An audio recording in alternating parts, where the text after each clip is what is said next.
Hello and welcome back to Let's Play Cave Story. So on the last part, we finished up the sand zone, and Misery banished myself and Balrog down to the labyrinth. So our first step is going to be climbing pretty much all of these blocks here in order to unlock this computer at the top, which will open this door at the bottom for us.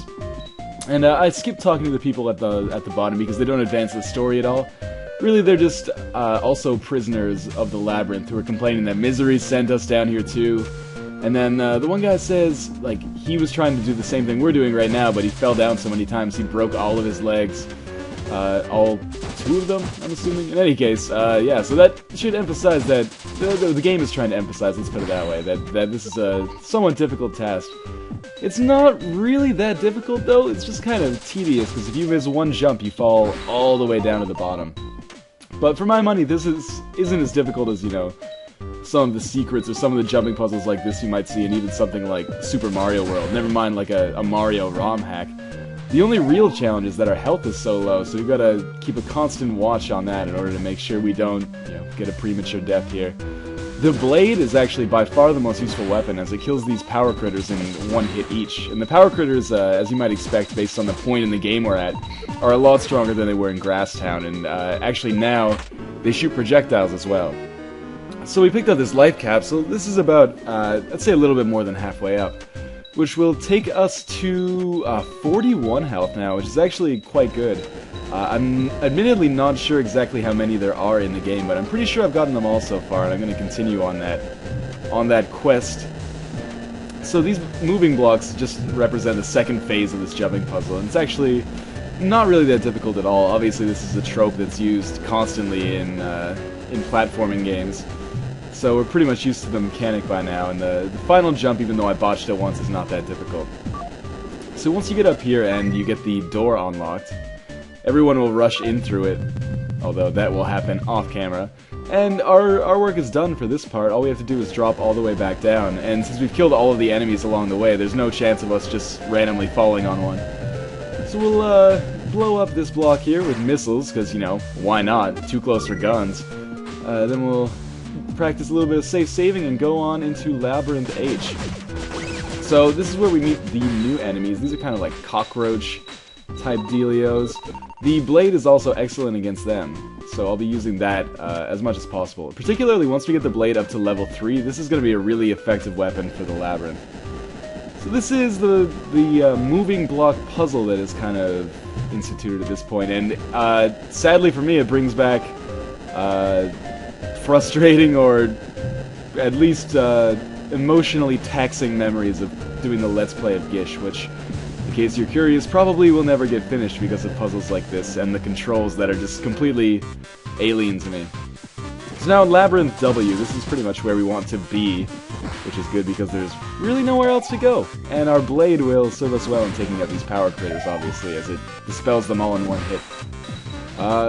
The level 3 blade should be able to get it pretty quickly, considering all the experience we'll be getting on this screen and the one right after it. So we can just get past these cockroaches here. The level 2 blade does significantly more damage, and also fires quite quickly, so the blade becomes one of the best items for boss fights around this area in the game. And you will see me use it in the next few videos with frequency, to say the least. So we'll pick up this experience, and we're closer to getting that level 3. First, let's enter this labyrinth shop, and these are not enemies, actually. These are NPCs that are just here to kind of fill out the story, I guess. You can talk to them a little bit, get a little bit of exposition, so let's do what we can. We find out that we are trapped on an island. Or maybe not trapped, but we are existing on an island. But there is a way to get out of it. And we learn a little bit more about the backstory. And we also learn that these guys are named Gaudies, which makes sense because they look kind of gaudy. So we learn that the way to get out of the labyrinth is to move the boulder inside of the boulder cabin, but we haven't gotten there quite yet. Still a long way to go. And in talking to this guy, he gives us the option to trade our Polar Star and our Fireball for a new weapon. But this does not appeal to me. The weapon that I'm missing out on here is the Snake, which is pretty good and can shoot through walls, but is not the weapon that I am looking for this playthrough. That teleporter in the top right takes you to the waterway, which comes a little bit later in the game, but we can't access that yet, particularly because we have no way to get up to that teleporter, but also it needs to be activated from the waterway's side in order for us to do anything. So we'll just keep moving our way through here with the blade, and hopefully we'll unlock the level 3 soon, because this will make our life a whole lot easier. Simply because you can damage so many enemies at once, instead of the relatively narrow range of attack that it has right now. Once it gets up to level 3, it's pretty much can damage, I don't want to say anything on the screen, but it's a lot easier to hit multiple enemies at the same time, let's put it that way. If you don't use your blade during this part, things get a lot more difficult, and you know, as you might expect based on my somewhat dubious weapon choices thus far throughout the game, I have had several times when I've tried to make it through here with like the Polar Star, or, you know, in my more regrettably retarded moments, the Fireball. But there's really no reason to switch to anything else but the blade, considering even at level 2 it is by far the best weapon to use here. So at level 3 you can see it kind of, I don't want to say it homes, but it does kind of like hone in on enemies that are within its range of attack, and hits them with you know, like a Cloud Strife-esque Omni Slash that will usually take out any enemy in one direct hit, but sometimes it requires a couple if they're just in the area of effect. So we'll enter into the camp, and look who it is. It's our old friend Curly Brace, who has also apparently survived the Balrog and Misery's raid that happened in the Sand Zone.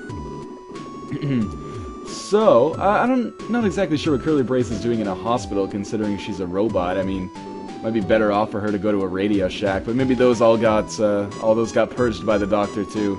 Doctor's more of a Best Buy fan, I guess.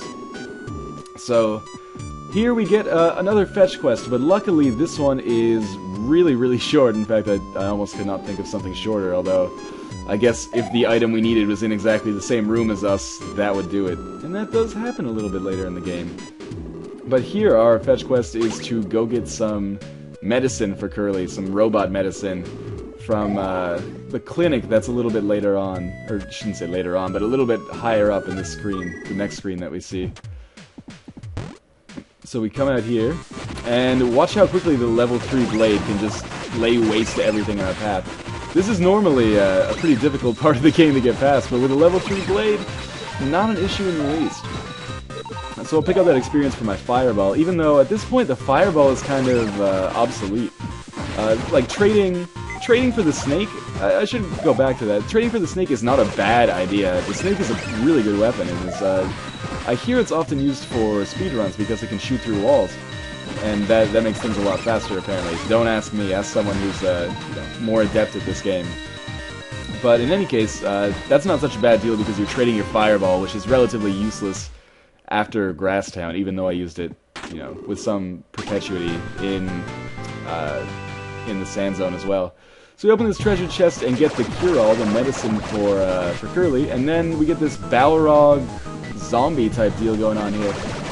We're just gonna basically lay into him with the level 3 blade, and he's not tough in the least.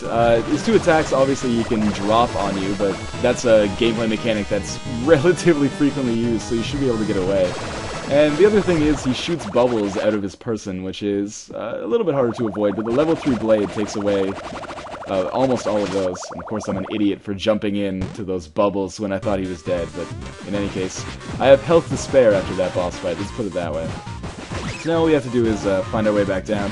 This can actually be more challenging than coming up if you lost a lot of health on that boss fight and you're really worried about making sure that you don't take like 1 or 2 hits. That can be a serious piss off, but luckily there's a save point so close. Right now I'm trying to figure out how to get into this door here, but that's something that's going to have to wait because I don't necessarily lack the necessary equipment, but I don't have the tactic down right now, but I'll pick that up probably next time, in the next video. You'll be able to see what's through door number 3 and what kind of delicious items we get for going in there. So, of course, we will save, and then we will complete this fetch quest next time. Thanks for watching.